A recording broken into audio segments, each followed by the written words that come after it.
নমস্কার সম্মানিত দর্শকবৃন্দ। তো মে মাসে প্রতি বছরই আমরা দেখেছি কোনো না কোনো ঘূর্ণিঝড় তৈরি হয়েছে। তো এবারও মে মাসে 2024-এ নতুন একটি ঘূর্ণিঝড় রিমেল আসার সম্ভাবনা রয়েছে।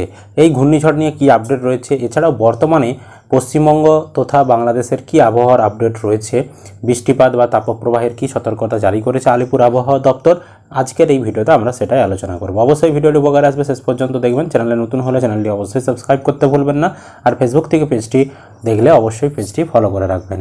আপনাদেরকে প্রথমে আবহাওয়ার আপডেট দেখাচ্ছি, তারপর ঘূর্ণিঝড়ের আপডেট দেখাবো। তো 15 তারিখে আবহাওয়ার আপডেট। দার্জিলিং, কালিম্পং, জলপাইগুড়ি, আলিপুরদুয়ার, কোচবিহার এই 5টি জেলাতে 51 থেকে 75% বৃষ্টি। এছাড়া উত্তর দিনাজপুর, দক্ষিণ দিনাজপুর, মালদহ এই 3টি জেলাতে 25% বা তার কম স্থানে বৃষ্টি হবে, মানে ছড়িয়ে ছিটিয়ে আইসোলেটেড, মানে খুবই অল্প স্বল্প বৃষ্টি হবে। বাকি কোনো জেলাতে এই দিকের সাদা যেগুলো রয়েছে এখানে কোনো বৃষ্টি নেই।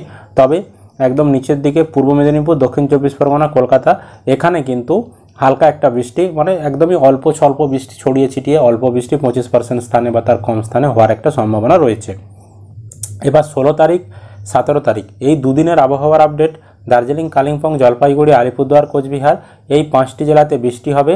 বাকি কোনো জেলাতে কিন্তু বৃষ্টি থাকছে না 16 এবং 17 তারিখ। এবার 18 তারিখের আপডেট দেখুন। দার্জিলিং, কালিম্পং, জলপাইগুড়ি, আলিপুরদুয়ার, কোচবিহার এই 5টি জেলাতে বৃষ্টি এবং উত্তর দিনাজপুর, দক্ষিণ দিনাজপুর, মালদহ এই 3টি জেলাতে বৃষ্টি হবে। তাছাড়া কোনো জেলাতে আর কোনো বৃষ্টিপাত নেই 18 তারিখে। এবার 19 তারিখে দেখুন। দার্জিলিং, কালিম্পং, জলপাইগুড়ি, আলিপুরদুয়ার, কোচবিহার এই 5টি জেলাতে 51 থেকে 75% বৃষ্টির সম্ভাবনা রয়েছে। আর উত্তর দিনাজপুর, দক্ষিণ দিনাজপুর, মালদহ, মুর্শিদাবাদ, বীরভূম এই জেলাগুলোনে 25% বা তার কম স্থানে ছড়িয়ে ছিটিয়ে অল্প স্বল্প ঝিরঝিরে বৃষ্টির একটা সম্ভাবনা রয়েছে। তারপরে দেখুন 20 তারিখের আপডেট। 20 তারিখে দার্জিলিং, কালিম্পং, জলপাইগুড়ি, আলিপুরদুয়ার, কোচবিহার এই 5টি জেলাতে ভারী বৃষ্টির সম্ভাবনা, 76 থেকে 100% বৃষ্টির সম্ভাবনা। উত্তর দিনাজপুর, দক্ষিণ দিনাজপুর, মালদহ এই 3টি জেলাতে 26 থেকে 50% বৃষ্টির সম্ভাবনা। এবং নিচের দিকে মুর্শিদাবাদ, নদিয়া, হুগলি, পূর্ব বর্ধমান, পশ্চিম বর্ধমান, বীরভূম এই জেলাতে এখানে আইসোলেটেডভাবে ছড়িয়ে ছিটিয়ে 25% বা তার কম স্থানে বৃষ্টির সম্ভাবনা রয়েছে। এটা গেল 20 তারিখ। এবার সতর্কবার্তা যদি দেখি, 15 তারিখে শুধুমাত্র সতর্কবার্তা রয়েছে বজ্রবিদ্যুৎ সহ বৃষ্টি এবং ঝোড়ো হাওয়া 30 থেকে 40 কিমি প্রতি ঘন্টা বেগে। দার্জিলিং, কালিম্পং, জলপাইগুড়ি, আলিপুরদুয়ার, কোচবিহার এই 5টি জেলাতে, বাকি কোনো জেলাতে সতর্কবার্তা নেই 15 তারিখে। আর 16 তারিখে দেখতে পাচ্ছেন কোনো সতর্কবার্তা নেই। 16 তারিখের জন্য একদম কিন্তু সতর্কবার্তার দিক থেকে বজ্রবিদ্যুৎ সহ বৃষ্টি বা ঝোড়ো হাওয়া কোনো সতর্কবার্তা থাকছে না 16 তারিখে। এবার 17 তারিখে দেখুন সতর্কবার্তা আবার দেওয়া রয়েছে। দার্জিলিং, কালিম্পং, জলপাইগুড়ি বজ্রবিদ্যুৎ সহ বৃষ্টি হবে এবং উষ্ণ আর্দ্র আবহাওয়ার সতর্কবার্তা আবারও কিন্তু জারি হচ্ছে পশ্চিম মেদিনীপুর, বাঁকুড়া, পুরুলিয়া, পশ্চিম বর্ধমান, পূর্ব বর্ধমান, বীরভূম এই জেলাতে। এবার দেখুন 18 তারিখের আপডেট। 18 তারিখে দার্জিলিং, কালিম্পং, জলপাইগুড়ি, আলিপুরদুয়ার, কোচবিহার এই 5টি জেলাতে বজ্রবিদ্যুৎ সহ বৃষ্টি, ঝোড়ো হাওয়া 40 থেকে 50 কিমি প্রতি ঘন্টা বেগে হওয়ার সম্ভাবনা। এবং নিচের দিকে দেখুন এখানে বীরভূম, তারপর পূর্ব বর্ধমান, পশ্চিম বর্ধমান, পশ্চিম মেদিনীপুর, বাঁকুড়া, পুরুলিয়া এই জেলাতে এখানে কিন্তু উষ্ণ এবং আর্দ্র আবহাওয়ার সতর্কবার্তা দেওয়া রয়েছে। এবার তাপমাত্রা যদি দেখি, 15 তারিখে তাপমাত্রা 38, 39 এরকম চলে যাচ্ছে সর্বোচ্চ তাপমাত্রা।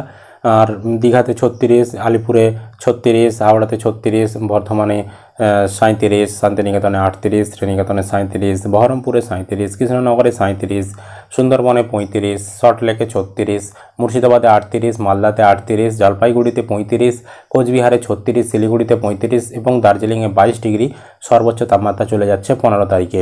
এবং 16 তারিখে যদি দেখাই, 16 তারিখে 39 এবং পুরুলিয়াতে 40 এরকম কিন্তু চলে যাচ্ছে তাপমাত্রা। এবং 17 তারিখে যদি দেখায়, 17 তারিখে দেখতে পাচ্ছেন মেদিনীপুরে 40, বিষ্ণুপুরে 41, পুরুলিয়াতে 41, বাকিগুলো 40, 39 এরকম কিন্তু তাপমাত্রা চলে যাচ্ছে, মানে তাপমাত্রা ক্রমশ কিন্তু বাড়ছে। 18 তারিখেও দেখতে পাচ্ছেন মেদিনীপুরে 40-এ পৌঁছে গেছে, বিষ্ণুপুরে 41, পুরুলিয়াতে 41, তারপর শান্তিনিকেতনে 41 এরকম কিন্তু তাপমাত্রা চলে যাচ্ছে। এবার দেখুন ঘূর্ণিঝড়ের কি আপডেট রয়েছে। তো ঘূর্ণিঝড়ের আপডেট সংক্রান্ত প্রতিবেদনে বলা হয়েছে, গত সপ্তাহে স্বস্তির বৃষ্টির পর এই সপ্তাহ থেকে ফের বাড়তে শুরু করেছে তাপমাত্রার পারদ। সোমবার মোটের উপর শুষ্কই ছিল দক্ষিণবঙ্গ। এর মাঝেই ঘূর্ণিঝড় নিয়ে এলো এক বিরাট আপডেট। মে মাসের শেষেই পশ্চিমবঙ্গ কিংবা বাংলাদেশের উপকূলে একটি শক্তিশালী ঘূর্ণিঝড়ের প্রকোপ দেখা দিতে পারে বলে জানিয়েছে আবহাওয়া দপ্তর। রেমাল নিয়ে মিলছে এমনই একটি আপডেট, অর্থাৎ এবারে যে ঘূর্ণিঝড় আসবে তার নাম কিন্তু রেমাল। বছর চারেক আগে এই মে মাসেই এক ঘূর্ণিঝড়ের দাপট দেখেছিল বঙ্গবাসী। আমফানের স্মৃতি এখনও অনেকের মনে টাটকা। 2020 সালের 20 মে বাংলায় তাণ্ডব লীলা চালিয়েছিল আমফান ঘূর্ণিঝড়। প্রায় সম্পূর্ণ দক্ষিণবঙ্গে প্রচুর ক্ষয়ক্ষতি হয়েছিল। এবার সেই আমফানের মাসেই অর্থাৎ এই মে মাসেই বাংলায় আবারও একটি ঘূর্ণিঝড় ধেয়ে আসার সম্ভাবনা রয়েছে। হাওয়া অফিসের তরফ থেকে জানানো হয়েছে বঙ্গোপসাগরে ঘূর্ণিঝড়ের আদর্শ পরিবেশ তৈরি হয়েছে। আগামী 20 মের মধ্যে গভীর নিম্নচাপ ঘনীভূত হয়ে তা ঘূর্ণিঝড়ের আকার নিতে পারে বলে অনুমান। তবে সেই ঝড়ের অভিমুখ কিংবা গতিপথ কোন দিকে হতে পারে সে বিষয়ে এখনও কিছু জানা যায়নি। প্রাথমিক অনুমান এই ঘূর্ণিঝড়টির 4 বছর আগের আমফানের মতোই বিধ্বংসী হতে পারে। তবে এর শক্তি কতখানি হবে অথবা এটি ঔদ্ধ শেষ অবধি সুপার সাইক্লোনের চেহারা নেবে কিনা সেটা জানতে আরও কিছুটা সময় অপেক্ষা করতে হবে বলে জানিয়েছে আবহাওয়াবিদরা। বঙ্গোপসাগরের বুকে সাইক্লোন জন্ম নিলে সেটার নাম রাখা হবে রেমাল।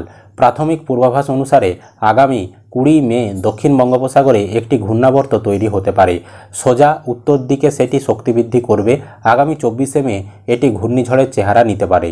25 মে সন্ধ্যাবেলার পর সেই ঘূর্ণিঝড় পশ্চিমবঙ্গ অথবা বাংলাদেশের দিকে এগোতে পারে এরকমটাই মনে করা হচ্ছে। 2020 সালের মে মাসে আমফান তাণ্ডবলীলা চালালেও আবহাওয়ার পূর্বাভাস অনুসারে এই ঘূর্ণিঝড়টি ততটা শক্তিশালী নাও হতে পারে। ঝড়ের কেন্দ্রের হাওয়ার গতিবেগ সর্বাধিক 100 কিমি হতে পারে। এর ফলে উপকূলবর্তী এলাকায় ক্ষয়ক্ষতি হওয়ার সম্ভাবনা রয়েছে।